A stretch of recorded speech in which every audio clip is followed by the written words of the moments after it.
اسی لیے میں نے بنیاداً عرض کیا کہ پہلی جو بنیادی بات ہے کہ آپ اپنی ایک بیس بنائیں کہ آپ کا عقیدہ ہے یا آپ کے عمل کی کوئی بنیاد ہے وہ قرآن و سنت سے باہر رہی ہوگی، اس کی بیس قرآن و سنت کے اندر ہوگی۔ جب تک یہ بنیاد آپ کی پکی نہیں ہوتی ہے تب تک کوئی فائدہ نہیں، آپ کے نماز کا، آپ کے روزے کا کوئی فائدہ نہیں ہے۔ اللہ کے رسول نے بہت ساری کچھ احتیاطی تدابیر بھی بتائی، دیکھیے شیطان اتنا کچھ بھی نہیں کر سکتا جب تک اللہ رب العالمین کی طرف سے اذن نہ ہو، نہ جادو والے، نہ تعویذ دینے والے، نہ دھاگا پڑھنے والے، نہ نمک پڑھنے والے، نہ چینی پڑھنے والے۔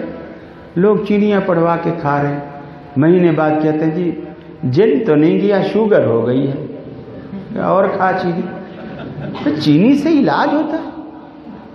کوئی نمک پڑھ کے بیچارے کھا رہے ہیں، چاٹ رہے ہیں۔ مولوی صاحب نے بتایا صبح بھی چاٹو، دوپہر کو بھی چاٹو، شام۔ مہینے بعد نمک ختم ہو گیا، ہاں جی وہ جی جن تو نہیں نکلا، بلڈ پریشر ہو گیا ہے۔ تو نمک کھائے گا تو بلڈ پریشر تو ہوگا نا۔ اللہ کے بندے مثالیں کیا دیتے ہیں کہ جی سبحان اللہ، یہ تو رسول اللہ صلی اللہ علیہ وسلم نے کنویں میں، کڑوے کنویں میں تھوکا تھا تو وہ میٹھا ہو گیا تھا۔ تو ہم جو اس کو پڑھتے ہیں، اللہ کا کلام پڑھتے ہیں، سبحان اللہ، اللہ کے کلام میں بڑی تاثیر ہے، ہم اس کو تھو تھو تھو تھو کر کے دیتے ہیں۔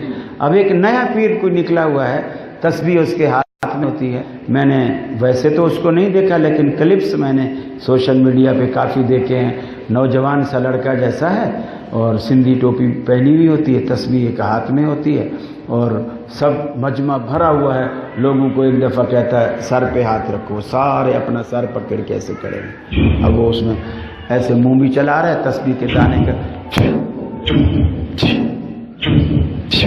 پھر وہ کہتا ہے سر سے ہاتھ ہٹاؤ، اب تمہیں جہاں جہاں درد ہے وہاں ہاتھ رکھو۔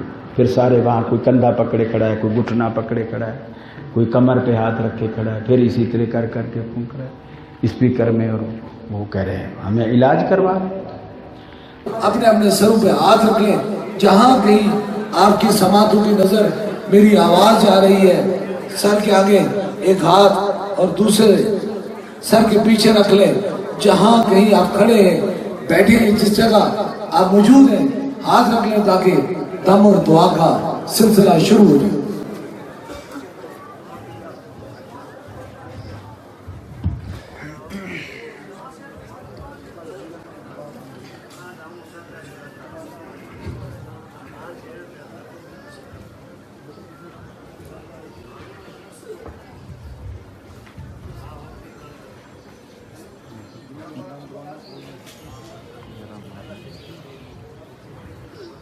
اپنے اپنے سروں پہ ہاتھ رکھ لیجیے۔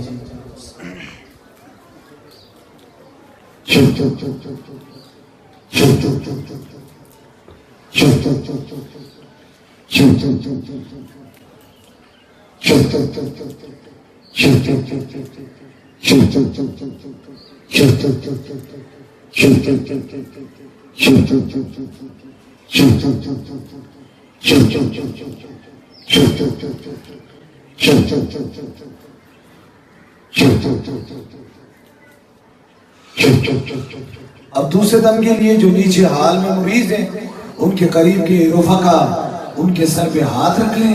آپ کو جگر میں، گردے میں، جہاں درد تکلیف ہے، اپنا دایاں ہاتھ نام خدا لے کر ہاتھ رکھیں۔ جہاں نیچے ویل چیئر والے لوگ ہیں ان کے قریب کرو، لوگ سر پہ ان پہ ہاتھ رکھیں تاکہ دوسرا خصوصی دم ہو جائے۔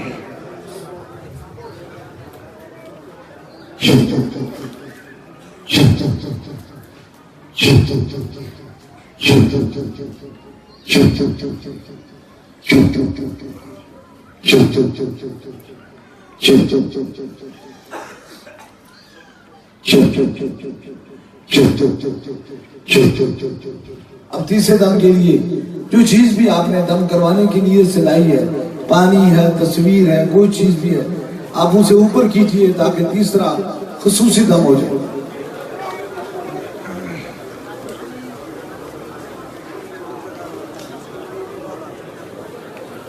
اوپر کیجیے جو چیز آپ دم کرانے کے لیے سے لائے.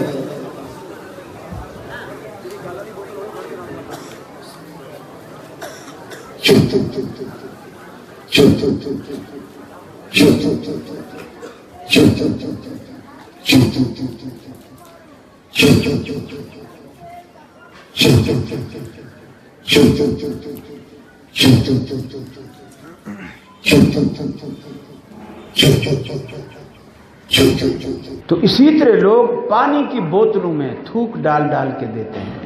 اور سچی بات ہے، میں نے اکثر لوگوں کو دیکھا ہے، وہ جب تھوکے ڈلوا کے لے جاتے ہیں، مہینہ 2 مہینے پیتے ہیں، اس سے پوچھو بھی گھٹنے کا درد گیا؟ جی اس وقت تو ایک گھٹنے میں درد تھا، بوتل ختم ہوگی تو دوسرے میں بھی درد شروع ہوگی. مولوی صاحب کے جو دونوں گھٹنوں میں درد تھا اور اس کی تھوک اس نے ڈال دی، تو تیرے تو دونوں ہی گھٹنوں میں ہوگا نا. اللہ کے رسول کی مثالیں دیتے ہیں.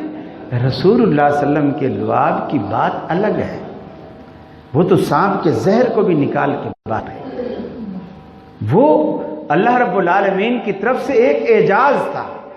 صدیق اکبر کی ایڑی پہ سانپ نے کاٹا، آپ نے وہی لعاب لگایا، زہر ختم.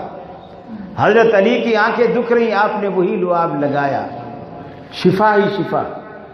کنواں کڑوا ہو گیا، اللہ کے رسول نے لعاب ڈالا، کنواں میٹھا ہو گیا. سارے اسلام آباد کے لوگ جا کر کے کسی کھارے پانی میں تھوکیں ڈالیں، سارے نیک نمازی جمع کر لو.